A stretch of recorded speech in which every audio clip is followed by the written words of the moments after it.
Welcome back for another episode of Storytime. This one I'm going to call the Cookie Conundrum.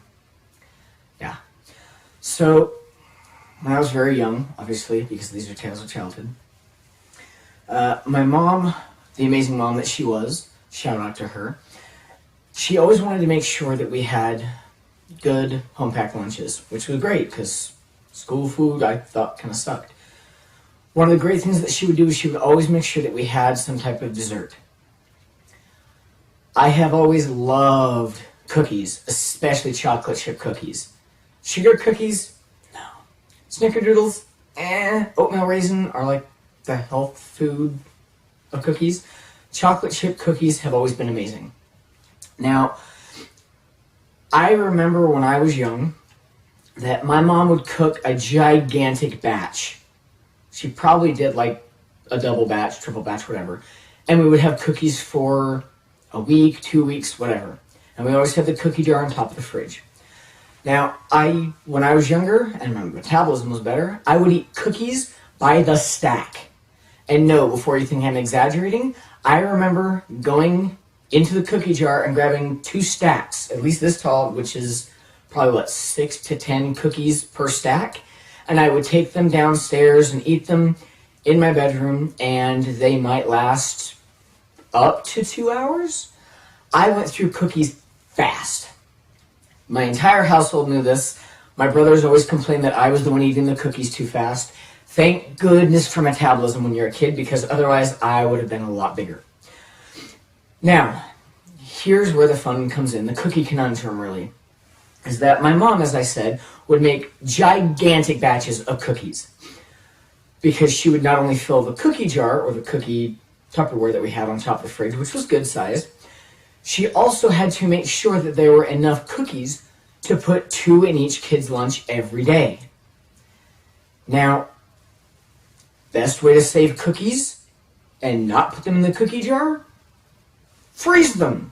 So every time that she'd make cookies, she would split them up. Half would go on top of the fridge for the cookie jar. The other half would go into the freezer in those gigantic Ziploc bags. Now, you might see where this is going. I happen to have the issue of my mom would only make so many cookies that went into the cookie jar. And when those ran out, I then had to wait days, if not weeks. Oh, excruciating amount of time when you're waiting for a homemade cookie. So long. And I couldn't wait days or possibly a week. I had to have my cookie fix. And I knew that my mom kept the cookies in the freezer. So once those cookies were out on top of the fridge, which would usually last, depending on the cookie binge, maybe a few days. So I decided to start eating the cookies from the freezer. Now, here's the hard part. Have you ever tried to eat a frozen cookie? They are rock solid.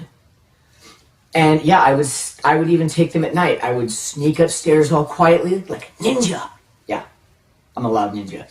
And I would slowly open the freezer door, and I'd slowly try to open a frozen Ziploc bag.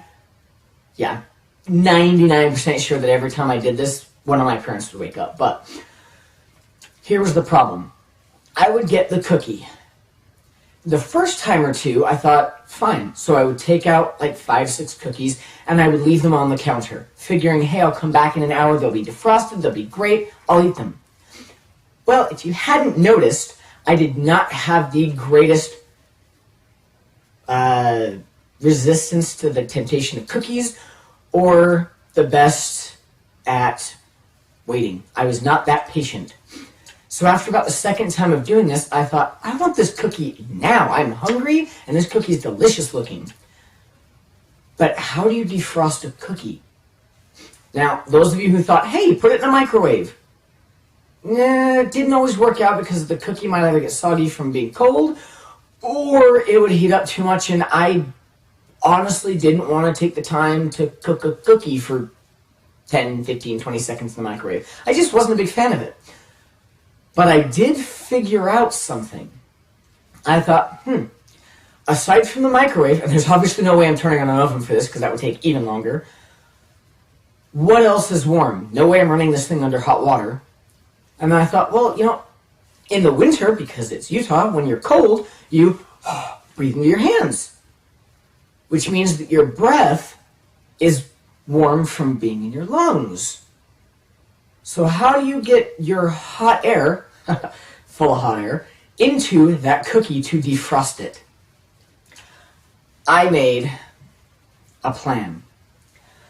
Tried this, and try it if you want. I took this frozen cookie, and I would put a bite in my mouth, and before I bit down, I would breathe into the cookie. Now, the funny thing about these cookies, and most cookies, is they are generally kind of porous, meaning they have all the little holes. And I could feel the air coming out of my mouth and going into this cookie. And I thought, I wonder if this will work. So I blew into it, and after a good maybe like 5 seconds of, I then took a bite. The cookie was magically defrosted, at least that one bite, and that's all that counted was that bite of cookie. So I would defrost the cookie as I ate it. Now, this made perfect sense in my mind, being a kid. Try explaining that to somebody, whether it's a sibling or an adult, as they walk in and you have a cookie in your mouth and you're going,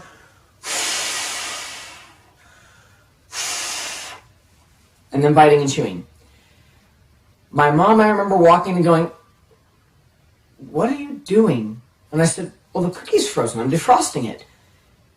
And instead of making fun of me or saying something else, she quietly and just patiently watched while I chewed up that piece and went to take another bite. And she said, you're blowing it into the cookie? I said, yeah, it works. So I started walking around the house, doing whatever else. Every time I wanted a cookie, I'd grab the cookie, I'd blow into it, and then just start biting it. It was glorious. I'm defrosting and able to eat the cookie. 2 in 1. I didn't want to rush to the microwave every time I wanted a cookie. It was easier to grab it and run along and just... So there's a great way of defrosting your cookie. My mom still makes fun of that to this day. I started liking frozen cookies almost more than the warm ones. Just an interesting side piece. However, that is not the end of this story. It is the end of the frozen cookie part. I remember when I moved out of the house, I really wanted to make some cookies. And I loved the way my mom made them. Store-bought are not bad, but they're just not the same as homemade cookies. So I asked my mom, I said, Mom, can you send me the recipe? So I get a 3x5 card that has the cookie recipe on it. Great! I followed that thing for like a month or two. Good cookies. Granted, there were issues here and there. Hey, how did you do this? This isn't turning out right.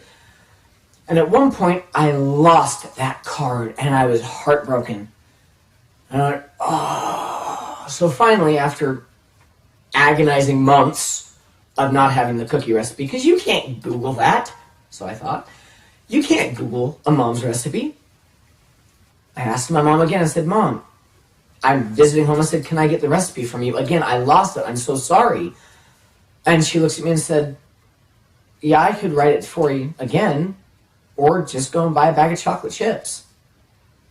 And I, wait, what? I said, I have chocolate chips. I know those go in the cookies, obviously.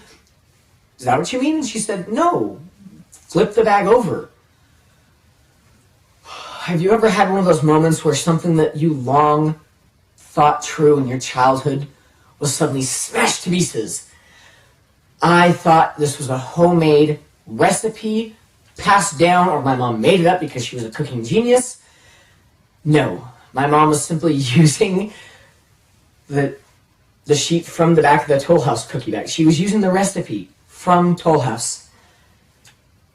And as sad as I was about that, I then realized, hey, I don't have to worry about seeing the recipe anymore, because every time I go out and buy chocolate chips, I've got the recipe. So now every time I just flip it over.